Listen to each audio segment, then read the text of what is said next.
তারেক রহমান কিন্তু ক্ষমতায় হাসিনার মতো যেতে চায় না।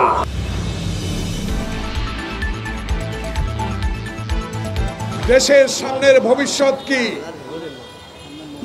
এই বিষয়ে যখন বিএনপি কথা বলে, যখন এই অ্যাডভোকেট রিজভী আহমদ দলের পক্ষ থেকে কথা বলে, দলের মহাসচিব যখন দেশের চলমান রাজনৈতিক সংকট নিয়ে কথা বলে, যখনই নির্বাচন নিয়ে কথা বলে, তখনই একটি পক্ষ যাদেরকে কখনো কোনো সময়ে বিগত 16 বছরে রক্তক্ষয়ী সংঘর্ষের মধ্য দিয়ে হাসিনা ফ্যাসিস্ট সরকারের বিরুদ্ধে বিএনপি লড়াই করেছে।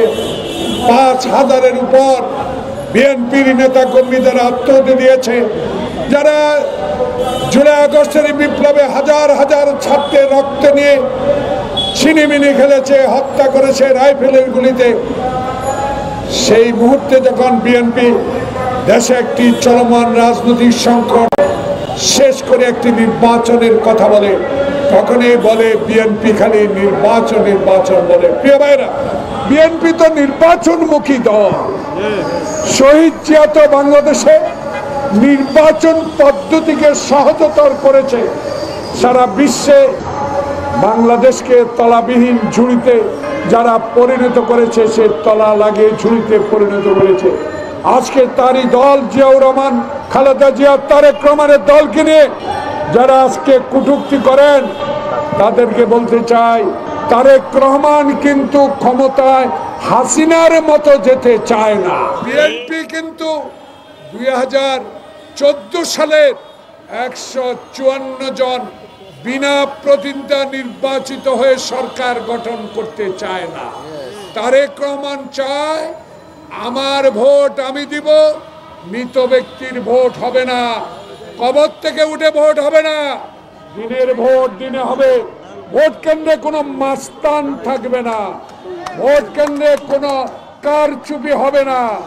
নির্বাচন কমিশন প্রধান প্রিজাইডিং অফিসারকে নির্দেশ দিবে না অমুককে ভোট দিয়ে দাও, এমন ভোট চায় তারেক রহমান। তাই আপনাদের গায়ে জ্বালা পোড়া শুরু হয়েছে। এই জ্বালা পোড়ায় কোনো লাভ হবে না। বাংলাদেশে সবচেয়ে জনপ্রিয় দল বাংলাদেশ জাতীয়তাবাদী দল, সেই দলের নেতা তারেক রহমানকে আজকে বলতে হচ্ছে কেতাবি সংস্কার দিয়ে এই সংস্কার চলবে না। সংস্কার হবে নির্বাচনের জন্য, সংস্কার হবে আমার ভোট আমি দিব, সংস্কার হবে দিনের ভোট দিনে হবে।